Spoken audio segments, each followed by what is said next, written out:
स्वागत है स्टूडेंट्स आप सभी का साउथ सिटी पीसीएमबी में। आज मैं आप लोगों के लिए डिस्टिंग्विश लेके आया हूँ। जैसे हम लोग इस बात को जानते हैं कि जो एटम होता है हमारा, उस एटम के सेंटर में एक न्यूक्लियस होता है।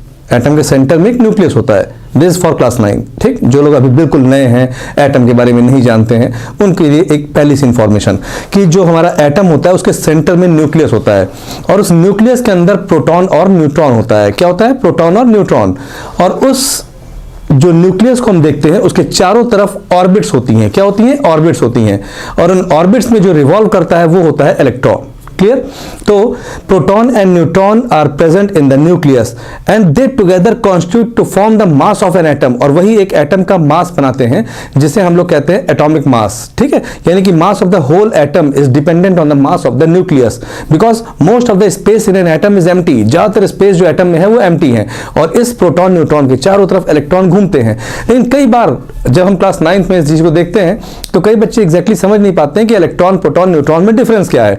वो सिर्फ एक डिफरेंस को जानते हैं कि electron is negatively charge, proton is positively charge and neutron is neutral. This is not the single difference which is between the electron, proton, neutron.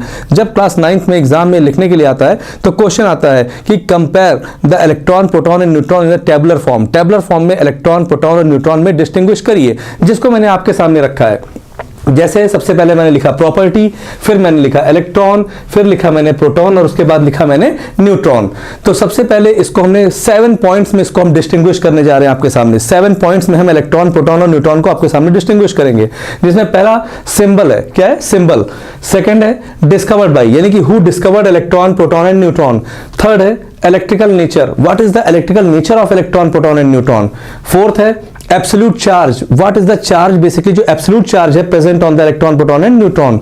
And finally the relative charge, फिर उसका relative charge क्या है, किसका? Electron, proton, neutron का। Then absolute mass and finally relative mass. That means absolute mass, relative mass, absolute charge और ये सारी चीजों को देखने के लिए हम लोग यहां पर आते हैं। तो जिसमें सिंबल जब आता है तो इट इज रिप्रेजेंटेड बाय ई और ई माइनस। ठीक है, इलेक्ट्रॉन को सिंबॉलिकली हम रिप्रेजेंट करते हैं तो ई, स्मॉल ई या फिर स्मॉल ई में माइनस चार्ज लगाते हैं और ऐसे रिप्रेजेंट करते हैं। जब प्रोटॉन को हमें रिप्रेजेंट करना होता है तो प्रोटॉन के लिए हम लोग पी या फिर P प्लस का यूज करते हैं। क्या करते हैं? P और P प्लस का यूज करते हैं। लेकिन न्यूट्रॉन बेसिकली इसमें कोई चार्ज नहीं होता है, ये न्यूट्रल होता है, तो इसको हम लोग स्मॉल n से रिप्रेजेंट करते हैं। ठीक है, तो सिंबल के लिए अगर हम देखते हैं तो electron is represented by the symbol small e और e माइनस। प्रोटॉन को हम लोग रिप्रेजेंट करते हैं P या P प्लस से। न्यूट्रॉन को हम लोग रिप्रेजेंट करते हैं स्मॉल n से। ठीक, अब बात आती है हु वाज द डिस्कवरर, कौन, किसने इनको डिस्कवर किया था। यहां पर एक चीज आपको हम और बताएंगे कि एक वर्ड होता है डिस्कवरी, एक होता है इन्वेंशन और एक होता है सेरेंडिपिटी। जो डिस्कवरी होता है वो हम कोई चीज खोजते हैं, हमारे आसपास होती है पर उसको हम पहले से जानते नहीं है और डिस्कवर करते हैं। इन्वेंशन, हम कोई नई चीज आविष्कार करते, बनाते हैं, कुछ चीजों को जोड़कर, कुछ चीजों को लेकर एक नई चीज हम बनाते हैं, दैट इज इन्वेंशन। और जब एक्सीडेंटल डिस्कवरी होती है या बाई चांस डिस्कवरी होती है तो उसे हम लोग कहते हैं सेरेंडिपिटी। क्या बोलते हैं? Serendipity. The spelling is SERENDIPITY, that is serendipity. तो फिलहाल यहां पे हम लोगों ने पहले सिंबल देखा कि किस सिंबल से इलेक्ट्रॉन, प्रोटॉन और न्यूट्रॉन को रिप्रेजेंट करते हैं। सेकंड हमारे सामने आता है कि डिस्कवर किसने किया था। तो this electron was discovered by sir J Thomson. ये थॉमसन साइंटिस्ट थे, जे थॉमसन, जिन्होंने डिस्कवर किया था इलेक्ट्रॉन को। प्रोटॉन के बारे में कई कंफ्यूजन होती है कि who discovered the proton, Goldstein और रदरफोर्ड। तो प्रोटॉन की डिस्कवरी जो है वो गोल्डस्टीन ने की थी। किसने की थी? गोल्डस्टीन ने की थी। और proton is present in the nucleus, इस बात की फाइंडिंग किसने की थी? रदरफोर्ड ने की थी, अर्नेस्ट रदरफोर्ड। इन्होंने ये बताया था कि proton is present in the nucleus of an atom and proton in actual was discovered by sir Goldstein. ठीक, और neutron it was discovered in the year 1832 by James Chadwick. इसको डिस्कवर करने वाले सर थे, उनका नाम था जेम्स चैडविक। ठीक है, तो ये हमारे दो डिफरेंसेस सबसे पहले हो गए। अब बात आती है इलेक्ट्रिकल नेचर की। तो इलेक्ट्रॉन जो हमारा होता है ये होता है निगेटिवली चार्ज। कैसा होता है? Negatively charge. ये आप लोगों को बिल्कुल क्लियर होगा, निगेटिवली चार्ज। प्रोटॉन जो हमारा होता है इट इज पॉजिटिवली चार्ज। ये कैसा होता है? Positively charge. और जो न्यूट्रॉन हमारा होता है इट इज न्यूट्रल। ठीक है, जो न्यूट्रॉन होता है हमारा वो कैसा होता है, न्यूट्रल होता है। तो मैं जैसा पॉइंट आपको बता रहा हूं इस तरह से 7 पॉइंट ऑफ डिफरेंसेस में हम इन चीजों को आसानी से बता सकते हैं।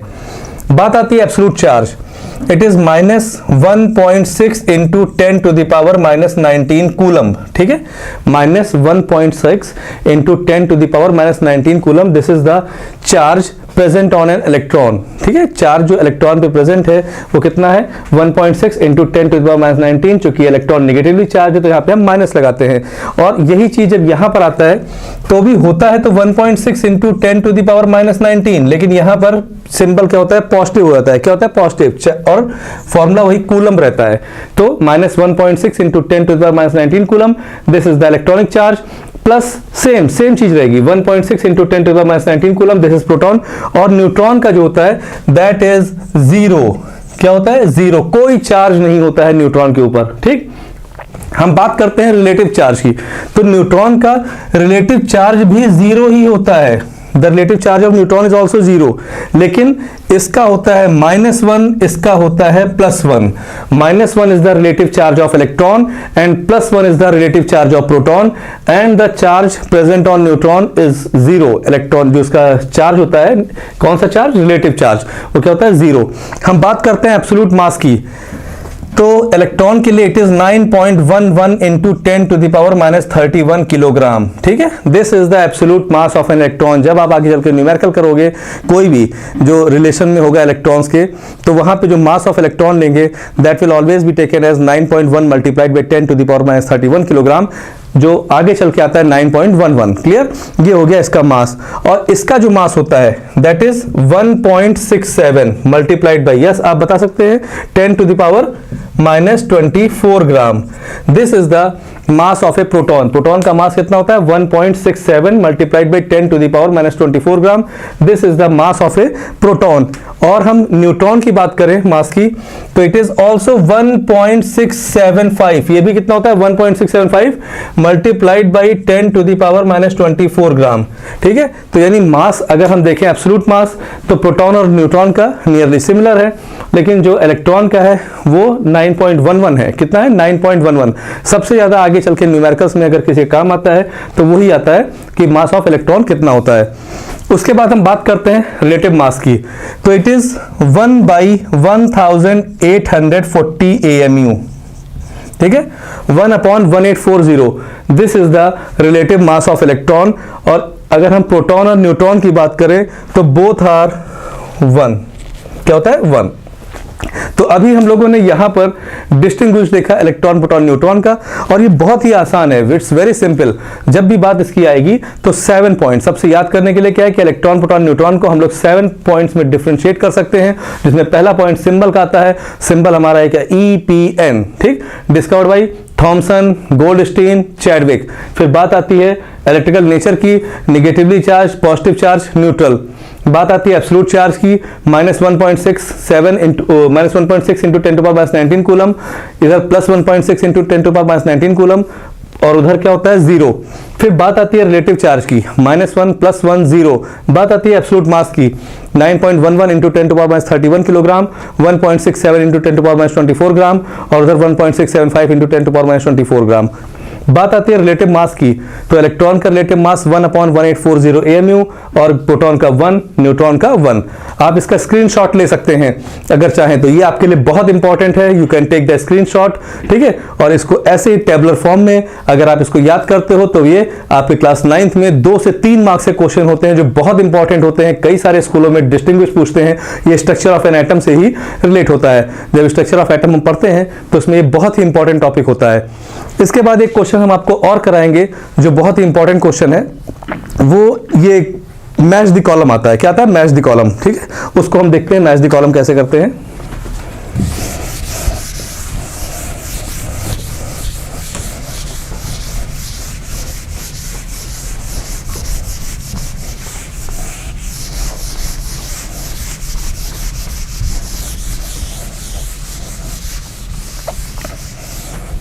This is very important question.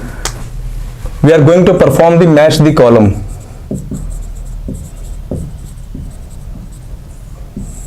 मैं आप लोगों के लिए एक सीरीज लेके आ रहा हूं मोस्ट इंपॉर्टेंट क्वेश्चंस की, और मैं इतना आपको दावे के साथ कह रहा हूं कि अगर हमने उस मोस्ट इंपॉर्टेंट क्वेश्चंस को आपको बता दिया और अगर आपने उसको एक बार पढ़ लिया तो sure you are going to crack your examination. आप अपने एग्जाम में बहुत अच्छे मार्क्स लेके आने वाले हैं सिर्फ उन क्वेश्चंस को देख के। बहुत जल्दी ही मैं उस डेट का ऐलान कर दूंगा और उस दिन जिस दिन मैं उस क्वेश्चन को बताऊंगा उस दिन हम ऑनलाइन आएंगे और ऑनलाइन आकर हम लोग अपनी एक दूसरे की प्रॉब्लम को सॉल्व करेंगे कि आपकी प्रॉब्लम क्या है, आपकी प्रॉब्लम क्या है। जितनी प्रॉब्लम्स आप करेक्ट करके अपने रखिए, केमिस्ट्री में जितने भी चैप्टर सेकंड टर्म में आ रहे हैं उन सारे क्वेश्चंस के आंसर्स मैं आपको दूंगा और साथ में मैं आपको बताऊंगा कौन कौन से क्वेश्चन बहुत इंपॉर्टेंट है। तो आप पेन कॉपी लेकर बैठिएगा उस डेट पर और आपके सारे क्वेश्चन सॉल्व हो जाएंगे। अभी जो मैंने क्वेश्चन आपके लिए रखा हुआ है, this question is first of all column A, जिसमें हम ले रहे हैं एक कॉलम ए बना रहे हैं। The first is Ernest Rutherford,